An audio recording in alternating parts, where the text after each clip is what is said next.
कहा जाता है कि जब इंसान का मन अशांत हो, जब जीवन की राहें कठिन हो जाए, तो वो देवभूमि की ओर खिंचता है। हिमालय की ऊंचाइयां और केदारनाथ की भूमि ये सिर्फ पर्वत और घाटियां नहीं, बल्कि भगवान का जीवित धाम है। पुराने समय की बात है, जब न सड़कों का जाल था, न हेलीकॉप्टर, न आधुनिक साधन। फिर भी लोग सैकड़ों किलोमीटर पैदल चलकर बर्फीले तूफानों और ऊबड़ खाबड़ रास्तों को पार करके भगवान के दर्शन के लिए निकलते थे। उनकी आंखों में सिर्फ भक्ति की चमक होती थी।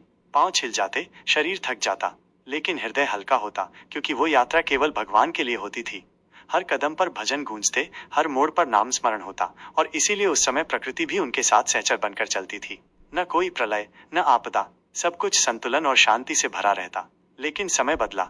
आज वही यात्रा जहां भक्ति का मार्ग था, अब मनोरंजन और दिखावे का साधन बन गई है। लोग अब कहते हैं, चलो केदारनाथ घूमाते हैं। जहां कभी तपस्या और साधना होती थी, वहां आज मोबाइल की कैमरे चमकते हैं। लोग भगवान के सामने खड़े होकर भी ध्यान लगाने के बजाय रील्स बनाते हैं। यात्रा का उद्देश्य भगवान के दर्शन नहीं, बल्कि सोशल मीडिया पर दिखाना बन गया है। लोग पवित्र स्थलों पर गंदगी फैलाते हैं। जिस भूमि पर ऋषि मुनियों ने कठोर तप किया, उस भूमि को अपवित्र करने में आज के यात्री पीछे नहीं रहते। और यही कारण है कि हर वर्ष हिमाचल और केदारनाथ जैसे पवित्र क्षेत्रों में विनाशकारी आपदाएं आती हैं। तेज बारिश, बादल फटना, नदियों का उफान, भयंकर बाढ़ और भूस्खलन, जिससे हजारों लोग अपनी जान गंवा देते हैं। लोग कहते हैं ये सिर्फ प्राकृतिक आपदा है, लेकिन क्या ये सच है? ये भगवान का सीधा संदेश है। जब इंसान भक्ति की जगह स्वार्थ चुन लेता है, जब प्रकृति का सम्मान भूल जाता है, तो भगवान भी मौन नहीं रहते। उनकी आंखों में जब क्रोध आता है, तो प्रकृति ही उनका अस्त्र बन जाती है।